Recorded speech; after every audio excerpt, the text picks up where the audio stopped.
जे विद्यार्थी 11 सायन्सला ॲडमिशन घेतलेली आहेत त्या विद्यार्थ्यांना मोफत टॅब मिळणार आहे। त्यासाठी विद्यार्थ्यांना करायचा आहे तो म्हणजे अर्ज ऑनलाईन। तर ऑनलाईन अर्जाबद्दल भरपूर साऱ्या विद्यार्थ्यांनी कमेंट्स केलेल्या होत्या की सर फॉर्म कसा भरायचा या संदर्भात संपूर्ण माहिती पाहिजे आहे। तर त्या विद्यार्थ्यांसाठी ऑनलाईन फॉर्म कसा फिलअप करायचा या संदर्भात संपूर्ण माहिती आपण आपल्या चॅनलवर देणार आहे। तर बघू शकता अशा प्रकारे आपल्याला साईटवर यायचं आहे। साईट तुम्हाला व्हिडिओच्या डिस्क्रिप्शनमध्ये सुद्धा देण्यात येणार किंवा इथे सुद्धा तुम्ही साईट बघू शकता। तर महाज्योती या साईटवर आपल्याला हे फॉर्म फिलअप करायचे आहे। फॉर्म फिलअप करताना आपल्याला application for JEE NEET MST CET training 2025-27 हे ऑप्शन त्यामधून चूज करायचं आहे। त्यानंतर इथे तुम्हाला तुमचा मोबाईल नंबर आणि मोबाईल नंबर तोच टाका की जो मोबाईल नंबर नेहमी सुरू असणार, कारण जेव्हा लिस्ट लागेल तेव्हा त्या मोबाईल नंबरवर तुम्हाला संपूर्ण माहिती पुरवली जाणार तुम्ही सिलेक्ट झालेले आहे किंवा नाही। तर अशा प्रकारे सर्वप्रथम साईटवर या साईट व्हिडिओच्या डिस्क्रिप्शनमध्ये दिलेली आहे, तिथून तुम्ही डायरेक्टली साईटवर म्हणजे या पेजवर येऊ शकता। तर मोबाईल नंबर टाका आणि त्यानंतर इथून तुम्हाला सबमिट करायचं आहे। सबमिट केल्यावर तुमच्या मोबाईल नंबरवर एक OTP जाणार, तो OTP आपल्याला इथे इन्सर्ट करून त्यानंतर सबमिट करायचा आहे। बघू शकता अशा प्रकारे तुमच्या मोबाईल नंबरवर एक OTP पाठवण्यात आलेला आहे, तो OTP इथे इन्सर्ट करा आणि त्यानंतर सबमिटला क्लिक करा। सबमिटला क्लिक केल्यानंतर बघू शकता अशा प्रकारे तुमच्यासमोर संपूर्ण ऑप्शन उपलब्ध होईल। यामध्ये रजिस्ट्रेशन फॉर्म ओपन झालेला आहे। यामध्ये सर्वप्रथम बघा अप्लाइड फॉर, यामधून तुम्ही जेही एक्झाम देत असाल त्या एक्झामला तुम्ही क्लिक करू शकता। तीनपैकी कोणती एक्झाम चालेल, MST CET जरी देत असाल तरी तुम्ही यावरती क्लिक करू शकता। त्यानंतर इथे तुम्हाला तुमचे फर्स्ट नेम म्हणजे तुमचे नाव, मिडल नेम वडिलांचे नाव, लास्ट नेम तुमचे सरनेम, सेम तसंच इथे तुमच्या वडिलांचे नाव, इथे आजोबांचे नाव आणि इथे तुमचे सरनेम अशा प्रकारे इन्सर्ट करा। मेल आहे फिमेल आहे यामधून तुम्हाला क्लिक करायचं आहे, तुमची जन्मतारीख टाकायची आहे। त्यानंतर बघू शकता इथे दोन ऑप्शन आहे, ऑर्फन आणि डिसेबिलिटी। ऑर्फन म्हणजे तुम्ही अनाथ आहात का, असाल तर यस करा, अदरवाईज तिथे नो करा। डिसेबिलिटी म्हणजे विद्यार्थी हा हँडिकॅप आहे का, असेल तर यस करा, अदरवाईज इथे नो करा।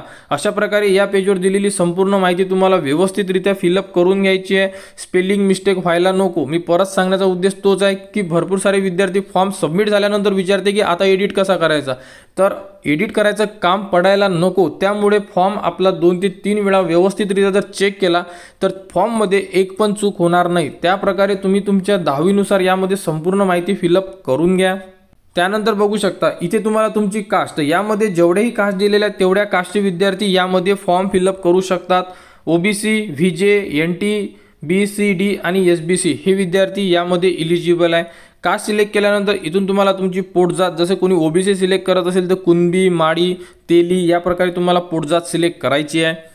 त्यानंतर बघू शकता तुम्हाला विचारण्यात आलं आहे तुमच्याकडे नॉन क्रिमिलियर, तर तिथे तुम्हाला यस क्लिक करायचंच आहे कारण नॉन क्रिमिलियर हे कंपल्सरी आहे। इथे आधार कार्ड नंबर टाका, इथे इंडिया ऑटोमॅटिक येऊन जाणार। डोमेसाईल म्हणजे कोणत्या जिल्ह्यामधून तुमचं डोमेसाईल सर्टिफिकेट आहे ते जिल्हा सिलेक्ट करा। इथून महाराष्ट्र, तुमचा ॲड्रेस कोणता आहे बघू शकता, अर्बन आहे की रूरल आहे, गावाकडचा असेल तर रूरल करा, शहरी भागातला असेल तर तुम्ही इथे अर्बन क्लिक करा।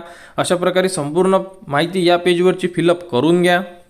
त्यानंतर तुम्हाला बघा इथून तुम्हाला तुमची डिस्ट्रिक्ट टाकायची आहे, इथून तहसील म्हणजे तालुका टाकायचा आहे, इथे विलेज, इथे तुम्हाला हाऊस नंबर असेल तर टाका किंवा तिथे 01 टाकू शकता। त्यानंतर वॉर्ड नेम किंवा तुमच्या गावाचे नाव टाका, रोड टाका जे काही असेल आणि त्यानंतर पिनकोड टाका।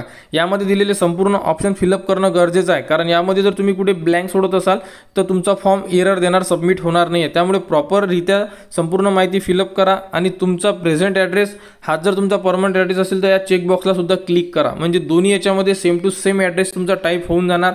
तर इथे टाकायची तुम्हाला तुमची ईमेल ID, तर ईमेल ID ही प्रॉपर असणं गरजेचं आहे। त्यामुळे तुम्ही तुमच्या मोबाईलमध्ये जीमेलचं ऑप्शन आहे तिथून चेक करा की तुमची ईमेल ID कोणती आहे आणि त्यामध्ये दिलेले जेही स्पेलिंग असेल ते व्यवस्थितरित्या इथे इन्सर्ट करा आणि त्यानंतर सेव्ह अँड नेक्स्टला क्लिक करा। सेव्ह अँड नेक्स्ट केल्यानंतर बघू शकता इथे तुम्हाला तुमच्या 10वीची इन्फॉर्मेशन मागण्यात आलेली आहे। तर तुमच्या 10वीच्या मार्कशीटवर जशी इन्फॉर्मेशन आहे सेम टू सेम तशी टाकायची आहे। जसे की इथे विचारण्यात आलेलं आहे तुमच्या स्कूलचे नाव आणि प्लेस कुठे आहे, तर इथे तुमच्या शाळेचे नाव लिहा आणि शाळा कुठे आहे त्या एरियाचं नाव आणि डिस्ट्रिक्ट किंवा जे काही असेल समजा फॉर एक्झाम्पल गावाचे नाव इथे नमूद करा। बोर्ड CBSE विद्यार्थी central board of secondary education लिहितील, महाराष्ट्र बोर्डवाले महाराष्ट्र स्टेट बोर्ड लिहितील आणि त्यानंतर इथे तुम्हाला टाकायचं year of passing, total marks म्हणजे 500 पैकी तुम्हाला किती मिळालेले आहे तर इथे टाका, इथे 500 टाका टोटल मार्क्सला, इथे ऑप्टेन म्हणजे किती मिळालेले आहे, तुमचे पर्सेंटेज ऑटोमॅटिक तुम्हाला इथे दिसून पडेल। अशा प्रकारे 10वीची इन्फॉर्मेशन इथे फिलअप करून घ्या। त्यानंतर बघू शकता इम्पॉर्टंट पार्ट म्हणजे डॉक्युमेंट लिस्ट, तर सर्वात शेवटचा पार्ट आहे डॉक्युमेंटचा। यामध्ये बघू शकता संपूर्ण डॉक्युमेंट्स हे इमेजमध्ये म्हणजे फोटोमध्ये पाहिजे आहे। त्यानंतर तुम्हाला इथे टाकायचा तुमचा फोटो, म्हणजे पासपोर्ट साईज फोटो. साईज दिलेली आहे 200 KB आतमध्ये. A to Z document 200 KB आतमध्ये पाहिजे. इथे तुम्हाला सिग्नेचर आणि इथे टाकायचं तुम्हाला आधार कार्ड. आधार कार्ड हे दोन्ही साईडनी पाहिजे आहे, फ्रंट साईडनी नको. तर फ्रंटला तुमचे नाव वगैरे असणार आहे आणि बॅक साईडला तुमचा ॲड्रेस असणार आहे. त्याप्रकारे तुम्हाला दोन्ही साईडचे आधार कार्ड यामध्ये इन्सर्ट करायचे आहे. आणि त्यानंतर बघू शकता तुमची कास्ट सर्टिफिकेट. तर अशा प्रकारे 200 KB आतमध्ये इमेज डॉक्युमेंट तुम्हाला इथे अपलोड करायचे आहे. त्यानंतर बघू शकता विद्यार्थ्याचे नॉन क्रिमिनल सर्टिफिकेट, 10वीची मार्कशीट, 11वीचे बोनाफाईड सर्टिफिकेट, 11वीची ॲडमिशन रिसिप्ट, म्हणजे जेही तुम्ही पैसे भरलेले असेल कॉलेजला ती रिसिप्ट. पैसे कितीही भरले तरी चालेल, परंतु रिसिप्ट असणं गरजेचं आहे. त्यानंतर डोमेसाईल सर्टिफिकेट. अशा प्रकारे तुम्हाला संपूर्ण डॉक्युमेंट्स टाकायचे आहे. बोनाफाईड सर्टिफिकेट हे कंपल्सरी आहे, रिसिप्टसुद्धा कंपल्सरी आहे. म्हणजे यामध्ये दिलेले संपूर्ण डॉक्युमेंट्स हे कंपल्सरी आपल्याला अपलोड करायचे आहे. त्यामध्ये तुम्ही जे डॉक्युमेंट्स आहे रेडी करा आणि त्यानंतर यामध्ये अपलोड करा. आणि सर्वात शेवटी बघू शकता कंप्लीट अँड फायनल सबमिट. तर तुम्हाला जो तुमचा फॉर्म आहे हा तुम्ही एकदा परत चेक करू शकता आणि फायनल सबमिट होऊन जाणार. फायनल सबमिट झाल्यानंतर तुम्ही फॉर्मची प्रिंटसुद्धा काढू शकता.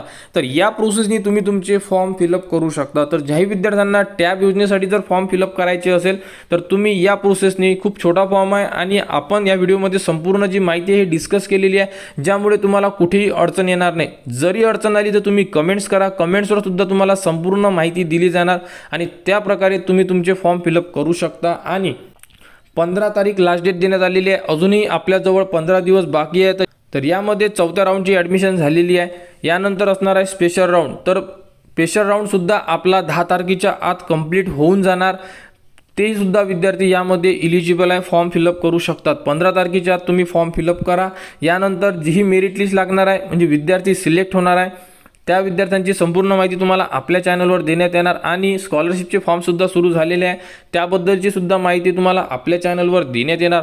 तरी संपूर्ण 11th ॲडमिशनवाले जेही विद्यार्थी आपल्या चॅनलसोबत कनेक्ट आहे, त्यांना कोणताही व्हिडिओ पाहिजे असेल किंवा कोणतीही माहिती पाहिजे असेल तर त्यांनी कमेंट्स करा. कमेंट्स केल्यानंतर तुम्हाला त्याबद्दलची संपूर्ण माहिती आपल्या चॅनलवर देण्यात येणार. आणि स्कॉलरशिप, त्यानंतर जेही तुमची टॅब योजना आहे किंवा या व्यतिरिक्त 11th ॲडमिशनसाठी जेही नवीन फॉर्म येतील किंवा स्कॉलरशिप येतील त्याबद्दलची संपूर्ण माहिती तुम्हाला आपल्या चॅनलवर देण्यात येणार. त्यासाठी चॅनलच्या कनेक्टमध्ये राहा, चॅनलला सबस्क्राईब करा व हा व्हिडिओ इतरांपर्यंत शेअर करा.